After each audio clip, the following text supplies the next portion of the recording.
Hello viewers and subscriber, welcome back to Mamoni's kitchen. আজকের পর্বে আমি আপনাদের দেখাবো কিভাবে খুব সহজেই ঘরে তৈরি করতে পারবেন গ্রিল তেলাপিয়া ফিশ ফ্রাই। সুস্বাদু এই রেসিপিটি আমি আশা করব আপনারা একবার যদি ঘরে তৈরি করে খান ভালো লাগবে। আর আপনাদের যদি কোনো রেসিপির প্রয়োজন হয় তাহলে কমেন্টস করে জানাবেন, আমি তৈরি করে দেখানোর চেষ্টা করব। সো ভিউয়ার্স, চলুন কথা না বাড়িয়ে দেখে আসি কিভাবে তৈরি করা যায় সুস্বাদু এই রেসিপিটি। Let's go. এখন আমি মাছটা ফ্রাই করে নেব। ফ্রাই করার আগে এখানে আমি একটু সর্ষের তেল দিয়ে দেবো, আর এখানে একটু মাস্টার্ড পেস্ট দিয়ে নিছি। কারণ এই তেলটা যদি আগে দিয়ে নিতাম তাহলে মাছের ম্যারিনেশনটা হতো না। আমি এখানে একটু আচারের তেল দিয়ে দিচ্ছি। আপনারা চাইলে একটু টক আচারও দিয়ে দিতে পারেন।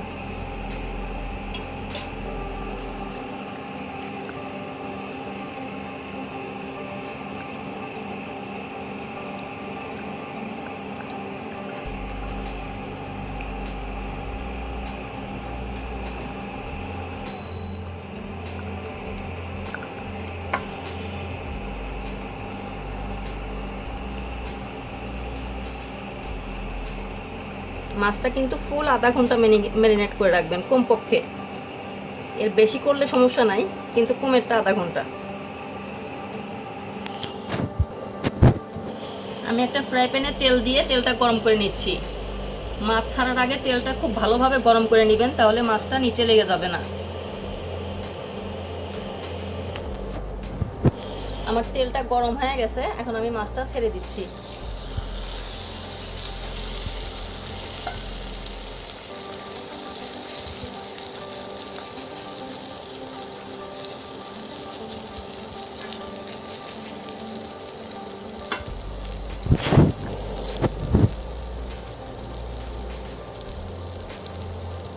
আমি এটা ডুবা তেলে ভাজবো না, অল্প তেলেই ভাজবো। এখন আমি এক পিঠ ভেজে নিচ্ছি।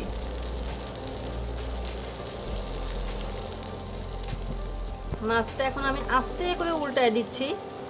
আর এটা যেহেতু অনেক বড় মাছ, সেহেতু এই মাছটা ফ্রাই করার সময় জাল কিন্তু অবশ্যই লো ফ্লেমে রাখবেন। জাল বাড়ায় করলে মাছটা কিন্তু মচমচাও হবে না, খেতে ভালো লাগবে না, বাইরে দিয়ে পুড়ে যাবে। ভিতর দিয়ে সিদ্ধ হবে না, কিন্তু বাইরে দিয়ে পুড়ে যাবে যদি জালটা আপনারা বাড়ায় দিয়ে রাখেন।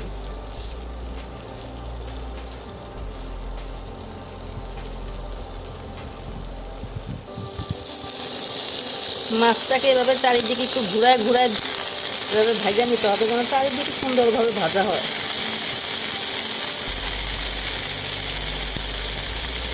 কারণ এই পিঠের দিকটা হয় না, এভাবে একটু কাজ করে ধরে নিলে পিঠের দিকটা খুব সুন্দরভাবে মচমচা হয়ে যায়।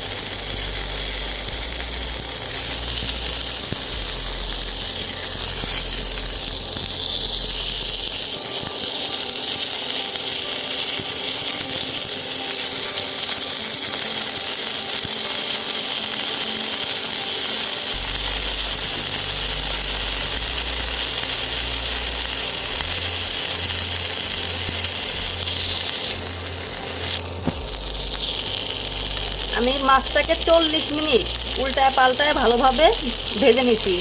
এখন আমি তুলে নিচ্ছি মাছটা।